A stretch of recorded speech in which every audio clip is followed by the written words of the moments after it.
1971 সনের স্বাধীনতা যুদ্ধের অবিসাংবাদিক নেতা বঙ্গবন্ধু শেখ মুজিবুর রহমান রচিত অসমাপ্ত আত্মজীবনী থেকে আজ পাঠ করছি দ্বিতীয় পর্ব।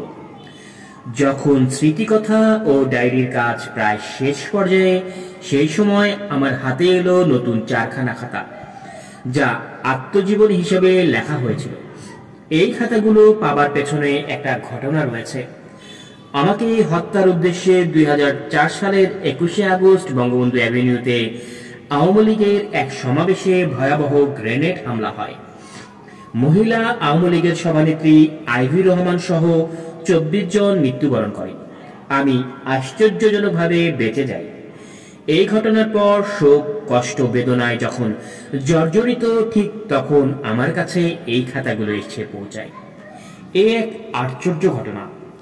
এত দুঃখ, কষ্ট, বেদনার মাঝেও যেন একটু আলোর ঝলকানি।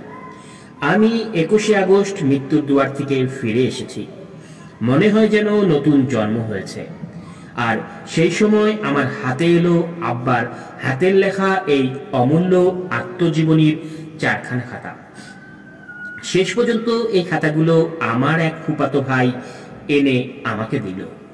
আমার আরেক ফুফাতো ভাই বাংলার বাণী সম্পাদক শেখ ফজলুল হক মনির অফিসের টেবিলের ডয়ার থেকে সে এই খাতাগুলো পেয়েছিল। সম্ভবত আব্বা শেখ মনিকে টাইপ করতে দিয়েছিলেন। আত্মজীবনী ছাপাবেন এই চিন্তা থেকে। 1975 সালের 15ই আগস্ট তিনিও শাহাদাত বরণ করায় তা করতে পারে নাই। কাজটা অসমাপ্ত রয়ে যায়। খাতাগুলো হাতে পেয়ে আমি তো প্রায় বাকরুদ্ধ। এই হাতের লেখা আমার অতি চেনা। ছোট বোন শেখ রেহানাকে ডাকলাম। দুই বোন চোখের পানিতে ভাসলাম। হাত দিয়ে ছুঁয়ে ছুঁয়ে পিতার স্পর্শ অনুভব করার চেষ্টা করলাম। মৃত্যুর মুখ থেকে ফিরে এসেছি, তারপরই এই প্রাপ্তি। মনে হলো যেন পিতার আশীর্বাদের পরশ পাচ্ছি। আমার যে এখনো দেশের মানুষের জন্য, সেই মানুষ যারা আমার পিতার ভাষায় বাংলার দুঃখী মানুষ, সেই দুঃখী মানুষের ভাগ্য পরিবর্তনের কাজ বাকি, তার স্বপ্নের সোনার বাংলা গড়ার কাজ বাকি, সেই বার্তাই যেন আমাকে পৌঁছে দিচ্ছেন। যখন খাতাগুলো পাতা উল্টাচ্ছিলাম আর হাতের লেখাগুলো ছুঁয়ে যাচ্ছিলাম, আমার কেবলই মনে হচ্ছিল আব্বা আমাকে যেন বলছেন, ভয় নেই মা, আমি আছি, তুই এগিয়ে যা, সাহস রাখ। আমার মনে হচ্ছিল আল্লাহর তরফ থেকে ঐশ্বরিক অভয় বাণী এসে পৌঁছল আমার কাছে। এত দুঃখ, কষ্ট, বেদনার মাঝে যেন আলোর দিশা পেলাম। আব্বার হাতে লেখা চারখানা খাতা। অত্যন্ত সতর্কতার সাথে খাতাগুলো নাড়াচাড়া করতে হয়েছে। খাতাগুলোর পাতা হলুদ, জীর্ণ ও খুবই নরম হয়ে গেছে। অনেক জায়গায় লেখাগুলো এত ঝাপসা হয়েছে যে পড়া খুব কঠিন। এতটা খাতার মাঝখানের কয়েকটা পাতা একেবারেই নষ্ট, পাঠোদ্ধার করা অত্যন্ত কঠিন। পরদিন আমি, বেবি মওদুদ ও রেহানা কাজ শুরু করলাম। রেহানা খুব ভেঙে পড়ে যখন খাতাগুলো পড়তে চেষ্টা করে, ওর কান্না বাদ ভাঙে না। প্রথম কয়েক মাস আমারও এমন হয়েছিল যখন স্মৃতিকথা ও ডায়েরি নিয়ে কাজ শুরু করেছিলাম।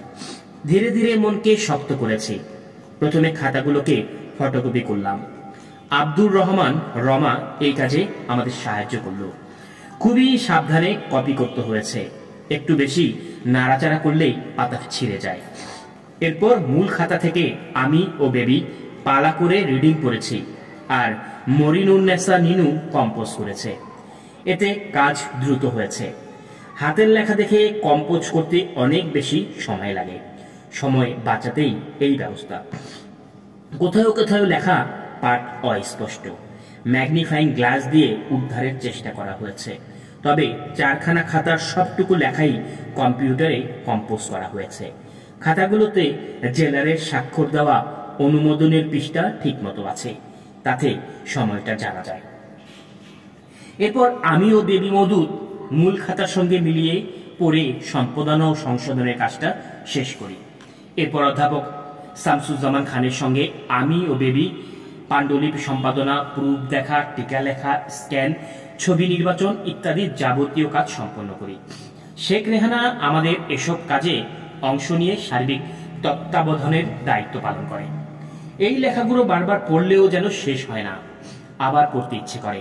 দেশের জন্য, মানুষের জন্য একজন মানুষ কিভাবে কতখানি ত্যাগ স্বীকার করতে পারে, জীবনের ঝুঁকি নিতে পারে, জেল জুলুম নির্যাতন সহ্য করতে পারে, তা জানা যায়। জীবনের সুখ, স্বস্তি, আরামায়েশ, মোহ, ধন দৌলত সবকিছু ত্যাগ করার এক মহান ব্যক্তিত্বকে খুঁজে পাওয়া যায়। শুধু সাধারণ গরিব দুঃখী মানুষের কল্যাণের চেয়ে কিভাবে তিনি নিজের সব চাওয়া পাওয়া বিসর্জন দিয়েছেন তা একটু গভীরভাবে বিশ্লেষণ করলে অনুধাবন করা যাবে।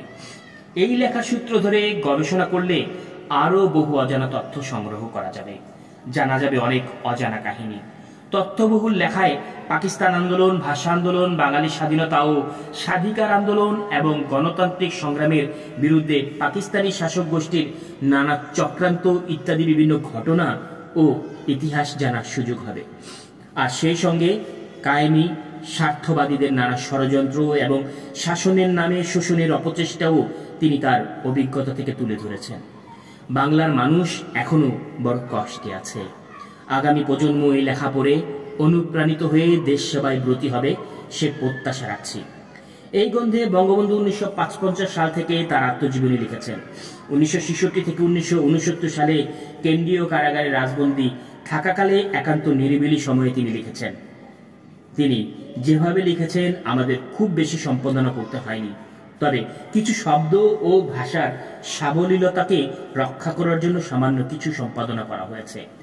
আত্মজীবনী হিসেবে প্রকাশের ইচ্ছা তার ছিল বলে সে সময়ে টাইপ করতে দেন। তিনি এই গ্রন্থকে কাউকে উৎসর্গ করে যায়নি। প্রফেসর AFM সালাউদ্দিন আহমেদ এই আত্মজীবনীর কাজে শুরু থেকে সবসময় প্রয়োজনীয় পরামর্শ দিয়েছেন। এর ইংরেজি অনুবাদের কাজ ঢাকা বিশ্ববিদ্যালয়ের ইংরেজি বিভাগের প্রফেসর ফখরুল আলম খুব আন্তরিকতার সঙ্গে দ্রুত সম্পাদন বা শেষ করেছেন। আমি তাদের সকলের প্রতি কৃতজ্ঞতা জানাই। তাদের এই মূল্যবান পরামর্শ ও সহযোগিতা ছাড়া এই বিরাট দায়িত্ব পালন কখনোই সম্ভব হতো না। এই গ্রন্থ প্রকাশের কাজে অন্যান্য যারা সহযোগিতা করেছেন তাদের সকলকে ধন্যবাদ জানাচ্ছি।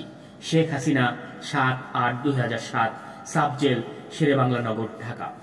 পুনশ্চ এই আত্মজীবনীর ভূমিকা আমি কারাবন্দী অবস্থায় লিখেছিলাম। মুক্তি পেয়ে বইটি প্রকাশনের হস্তক্ষেপ নেই। এই গ্রন্থটি দেশ বিদেশে প্রকাশনার দায়িত্ব নিয়ে UPL এর প্রকাশক মহিউদ্দিন আহমেদ এবং কনসাল্টিং এডিটর বদিউদ্দিন নাজির সহযোগিতা করায় আমি তাদের ধন্যবাদ জানাই। কম্পিউটার গ্রাফিক্স ও স্ক্যান ইত্যাদি কাজে আমাদের সহায়তা করায় ধনেশ্বর দাস চম্পককে ধন্যবাদ। শেখ হাসিনা, 7/2010, গণভবন, শেরেবাংলা নগর, ঢাকা।